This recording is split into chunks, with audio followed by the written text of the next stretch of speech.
Si quelqu'un vous coach, vous enseigne et vous guide pour gagner beaucoup d'argent, et que, il ou elle, n'a pas gagné beaucoup d'argent, vous perdez votre temps.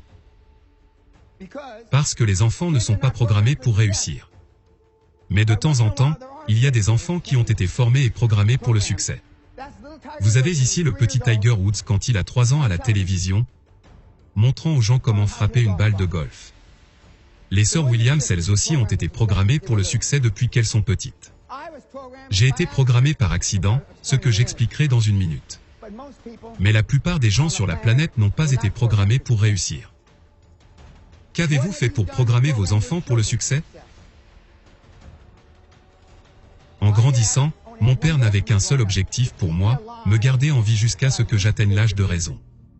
Il ne savait pas si cela allait être 20, 30, 40 ans ou jamais.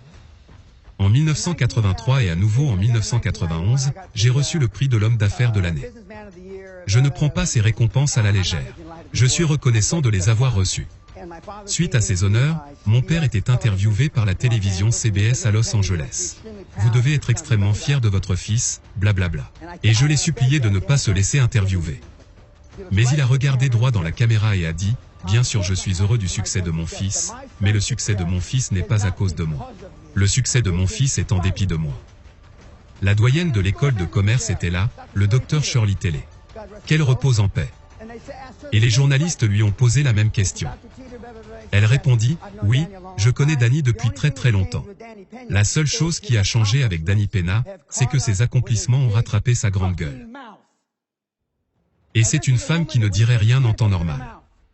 Mais l'animosité en moi s'est accumulée pendant 25 ou 30 ans, parce qu'à chaque fois que je lui disais que j'allais faire quelque chose, j'y vais pour l'accomplir. J'ai créé plus de richesses que tous les anciens étudiants de mon université depuis le début, depuis le premier jour de cette université.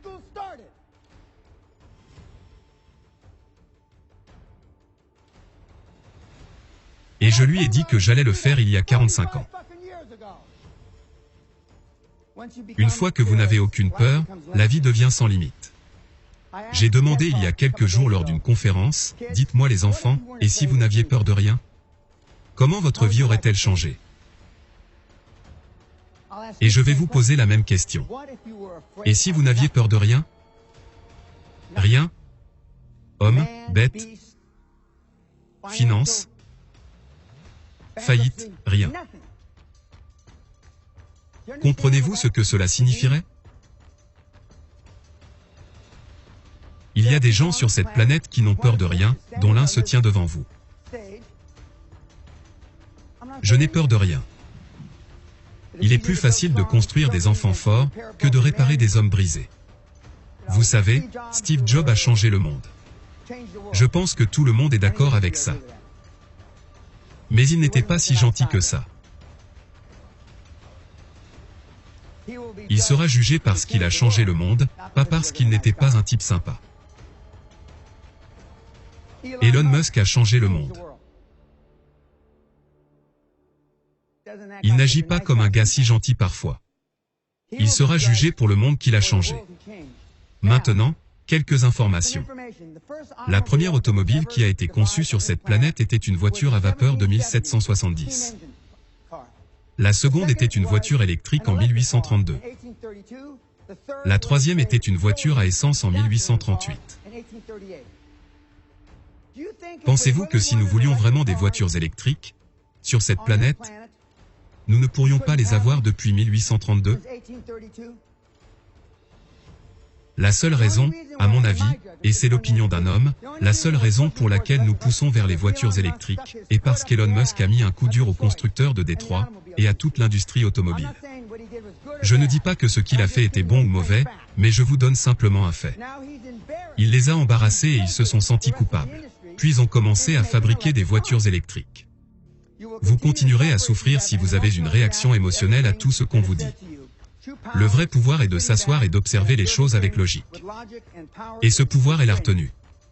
Si les mots vous contrôlent, cela signifie que tout le monde peut vous contrôler. Respirez et prenez du recul. Laissez passer les choses. La plupart d'entre nous se soucient de ce que les autres disent. Et la plupart des gens se soucient de ce que les autres pensent. Et si vous pouvez juste réduire un peu ce bagage émotionnel, vous n'avez aucune idée de la liberté que vous allez avoir, et de ce que vous allez accomplir de plus dans votre vie. Et bien sûr, les gens dont je parle, Andrew Carnegie, Henry Ford, Rockefeller, Steve Jobs, sont tous des gens durs. Et chez Apple, le PDG Tim Cook commence régulièrement à envoyer des emails à 4h30 du matin. Et organiser auparavant des réunions du personnel par téléphone le dimanche soir, pour préparer la semaine suivante. Il réveille les gens à 4h30 du matin. Il est dur. Et bien sûr, ces histoires légendaires sur Amazon, 80 heures par semaine pour garder son emploi. 85 heures par semaine pour être considéré pour une promotion, 90 heures par semaine pour être promu chez Amazon.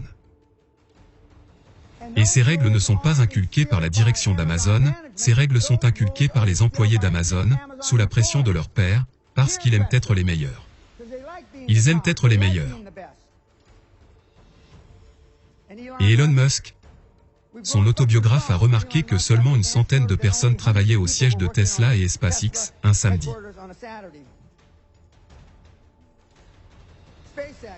Tous ces gens se ressemblent. Maintenant, certains d'entre vous diront, « Eh bien, Dan, je ne veux pas changer le monde. Si c'est ça ce qu'il faut pour changer le monde, je passe. » D'accord.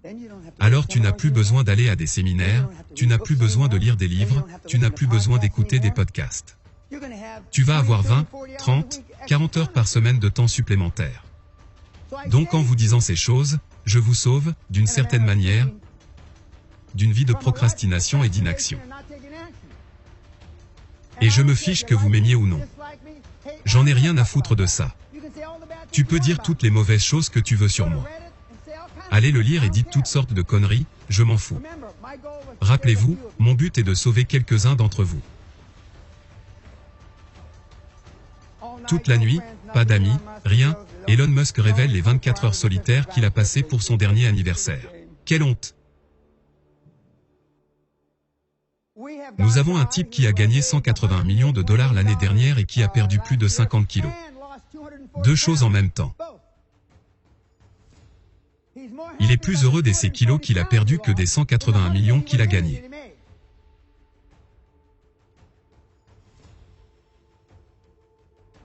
Oui, nous savons que j'ai transformé 8 centimes en 450 milliards de dollars. Nous savons que j'ai des adolescents multimillionnaires. Nous savons que le petit Josh est venu avec son jet privé. On sait tout ça. Nous étions en Pologne il y a quelques années. Et ce jeune homme qui est mon mentoré, était étudiant à l'université de Cracovie, a fait 1 million d'euros cette année-là. Il est quelque part, dans le public. Et j'ai dit, John, je peux te présenter aux autres étudiants? Il a répondu, oui. Et j'ai dit aux étudiants, voici Johnny Marr qui a gagné 1 million d'euros l'année dernière. Ce qu'il a gagné n'est pas beaucoup d'argent pour moi, mais pour un étudiant de l'université, je pense que ça le est. Pas un seul étudiant sur les 365 personnes présentes dans cette salle n'est venu lui parler, lui demander comment il a fait pour gagner 1 million d'euros.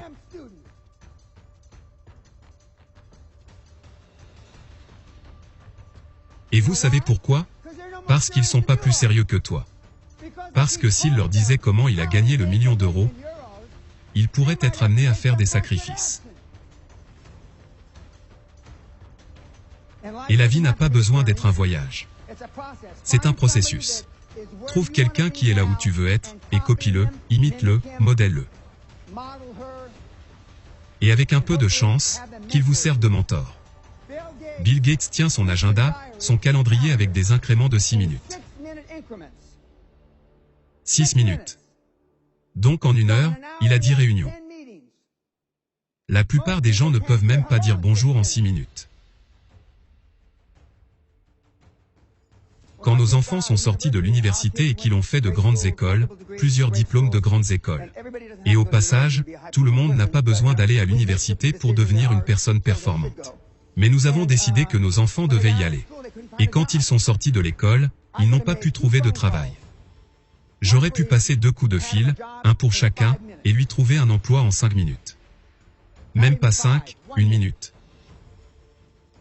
Derek a mis 9 mois et Kelly 7 mois je crois, pour trouver un travail. Parce que c'est leur travail qui l'ont décroché. Et non pas grâce à papa. Et c'est comme ça qu'on les élève. Et ils sont sur la bonne voie et ce sont des milléniaux comme vous. La principale différence entre les personnes très performantes, c'est qu'elles croient en l'extraordinaire.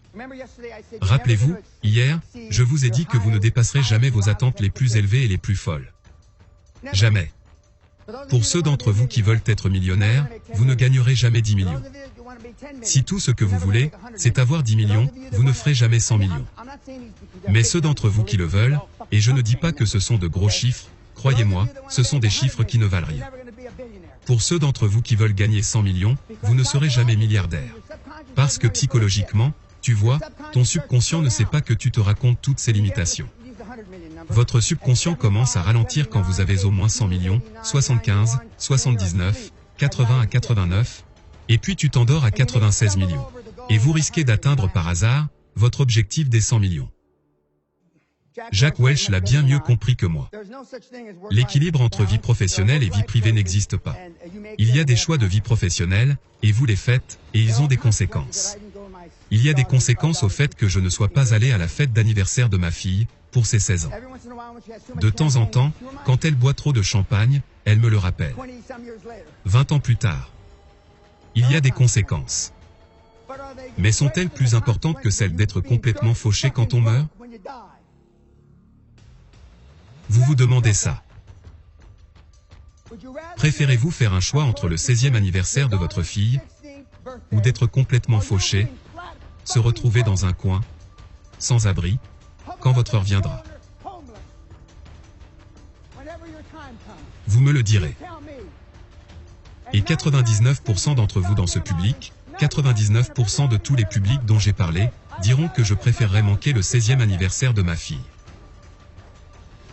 Alors qui se moque de qui? Mais la sagesse conventionnelle, le politiquement correct ont lavé votre cerveau. Tu es une mauvaise personne parce que tu as raté l'anniversaire de ta fille. Tu es une mauvaise personne parce que tu as fêté Noël en janvier, c'est ça? Que des excuses. Et les experts qui vous racontent ces conneries sont eux-mêmes pauvres. Je crois que nous avons été mis ici pour être tout ce que nous pouvons être. Pas une fraction de moins.